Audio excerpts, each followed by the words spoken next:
Mr. Hernandez. How are you? Hola, ¿cómo estás? I see that you speak Spanish. Do you speak English as well? Ah, sí, también. Yes, ma'am. Okay, so do you understand if I speak English to you regarding your information? Yes. And if at any time you do not understand, just let me know and we'll get an interpreter, okay? Oh, okay. Okay.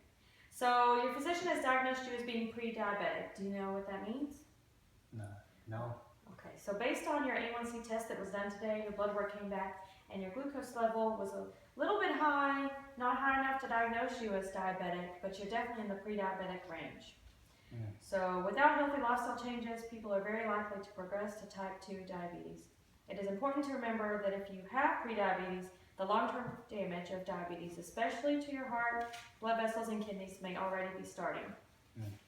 This is very important, okay? The good news is that progression from pre-diabetes to type 2 isn't inevitable. So you can choose to eat healthy foods, and incorporating physical activity in your daily routine, along with maintaining a healthy weight, can help bring your blood sugar level back to normal. Okay. Have you felt differently at all? No, not really. Not tired or? Maybe a little bit. Okay. Well, prediabetes generally has no signs or symptoms. So one possible sign that you may be at risk for type 2 diabetes is darkened skin on certain areas of your body, such as neck, armpits, elbows, knees, and knuckles. Do you know if you have any of those? No? Very. There are signs that can indicate that you have type 2 diabetes. Classic signs and symptoms that suggest you have moved from the pre-diabetics to type 2 include increased thirst, frequent urination, fatigue, blurred vision. See your doctor if you develop any of these diabetes signs or symptoms. The AMA and the CDC are promoting diabetic prevention programs because they are one of the most effective ways to help physicians prevent or delay type 2 diabetes in high-risk patients. According to the CDC, prediabetes is treatable, but only about 10% of people who have it are aware that they do. Left untreated, up to 1/3 of people with prediabetes will progress to diabetes within 5 years. Certain risk factors do increase the risk of developing type 2 diabetes after being diagnosed with prediabetes. These include weight. So being overweight is a primary risk factor for prediabetes. It's important to have a healthy BMI. Waist size. A large waist can indicate insulin resistance. The risk of insulin resistance goes up for men with waist larger than 40 and for women waist larger than 35. Dietary patterns. Eating red and processed meat, drinking sugar-sweetened beverages is associated with a higher risk of pre-diabetes. A diet that's high in fruits, vegetables, grains, and olive oil is associated with lower risk of prediabetes. Inactivity. The less active you are, the greater the risk of prediabetes. Physical activity helps control your weight, uses up glucose as energy, and makes your cells more sensitive to insulin. Age. Although diabetes can develop at any age, the risk of prediabetes increases after age 45. Family history. Your risk of prediabetes increases if you have a parent or sibling with type 2 diabetes. Does any of your family have diabetes that you know of? They do? My mom. Okay. Your mother? My mom. Okay. So race is another reason. Although it's unclear why, people of certain races, including African American, Hispanics like yourself, Native Americans, or Asian Americans. And other conditions that are often associated with prediabetes include high blood pressure, low levels of the good cholesterol, high levels of triglycerides, which is a certain fat in your blood. When these conditions occur with obesity, they are associated with insulin resistance. The most serious consequence of prediabetes is, of course, the progression to type 2 diabetes. That's because type 2 diabetes can lead to high blood pressure, high cholesterol, heart disease, stroke, kidney disease, blindness, amputations. Research indicates that prediabetes is often associated with unrecognized heart attacks and can damage your kidneys, even if you haven't progressed to type 2 diabetes. Diagnosis. So the ADA, American Diabetes Association, recommends that blood glucose screening for adults begin at age 45 or sooner if you're overweight and have additional risk factors for prediabetes or type 2 diabetes. There are several blood tests for prediabetes. One that we did today is called a hemoglobin A1C, and that indicates your average blood sugar for the past 2 to 3 months. Specifically, the test measures the percentage of blood sugar attached to oxygen in your red blood cells. So the higher the blood sugar, the more hemoglobin you'll have with sugar attached. So in general, an A1C level below 5.7% is considered normal. An A1C level between 5.7 and 6.4 is considered pre-diabetic. An A1C level of 6.5% or higher on 2 separate tests indicate type 2 diabetes. Do you know what your level was today, sir?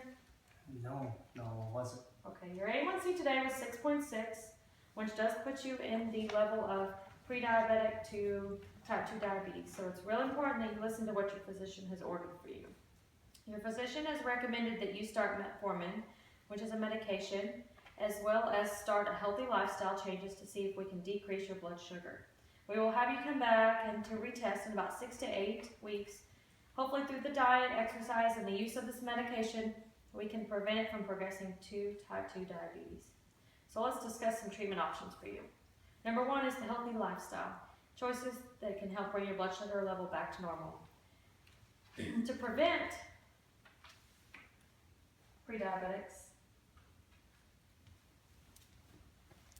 from progressing to type 2 diabetes, your physician has asked that you eat healthy foods. Choose foods low in low fat and calories. Focus on grains and fruits. Be more active. We want to aim for 30 to 60 minutes of moderate physical activity 3 to 5 days a week. Lose excess weight. If you're overweight, losing just 5 to 10% of your body weight can reduce the risk of developing type 2 diabetes. Focusing on making permanent changes to your eating and exercising habits. And take medications as needed. So, like today, your doctor has recommended metformin. Your physician has prescribed for you to start metformin 500 milligrams. You're going to take that twice daily. This drug is an anti-hyperglycemic, which improves glycemic control and improves your lipid profile. Have you heard of this medication before? No. Okay, well this medication works by decreasing hepatic production of glucose, decreases absorption of glucose, and improves your insulin sensitivity. It is important that you discuss all of your medications with your physician because some meds may increase the concentration, such as furosemide and morphine. Do you take those daily? No, Okay. not that I know of. Okay. When taking this medication, it is important that you take the tablets whole and you do not crush, break, or divide. If your stomach gets upset, of course you can take these with food and that should help. Common side effects do include GI disturbances such as diarrhea, nausea, and vomiting, and abdominal bloating, and these will resolve. Lactic acidosis occurs rarely, 0.03 out of 1,000 cases, but this is a very serious and often fatal complication. Symptoms include unexplained hyperventilation and drowsiness. So it is very important for you to follow up on all of your ordered lab work as we will be tracking your A1C, your serum glucose, and your renal tests while on this medication for evidence of early lactic acidosis. It is important for you to remember. Discontinue this metformin immediately and report to your physician if signs or symptoms of lactic acidosis occurs. That would be the unexplained hyperventilation and your drowsiness. Nutrition, of course, is a principal part of the treatment. You're going to make healthy lifestyle choices. Do not skip and delay meals. Avoid alcohol. We want you to report any persistent headache, nausea and vomiting, diarrhea, or unusual bruising, bleeding, change in color or stool. So as far as when you go home today, we want your doctor has ordered for you to visit a nutritionalist, and so we will get you set up with an appointment so that you may discuss how to incorporate healthy food choices into your daily routine. It is important for you to discuss them as far as your cultural differences so that you might be able to decrease your risk of developing type 2 diabetes, and you might be able to find ways to make better informed choices of your diet. Examples include a diet full of grains, fruits, and vegetables versus a diet in high fat and high calorie, low fiber diet. Do you have any questions regarding your follow-up care? Yeah, will I be able to operate machinery at work? Yes, this medication should not affect any of your abilities to work or anything like that. It's just going to help decrease your glucose. And I can't have any alcohol? We want you to not drink the alcohol because of the diabetes. Like at all? No. Very limited, okay? So I'm providing you with pamphlets with this information and the physician's phone number in case you have any further questions. There was monthly meetings at the local hospital regarding diabetes care. Here is the number to get information. Thank you, Mr. Hernandez, and we will see you in 2 months for your follow-up on your lab work. Thank you very much. Nice to meet you. Nice to meet you. Gracias.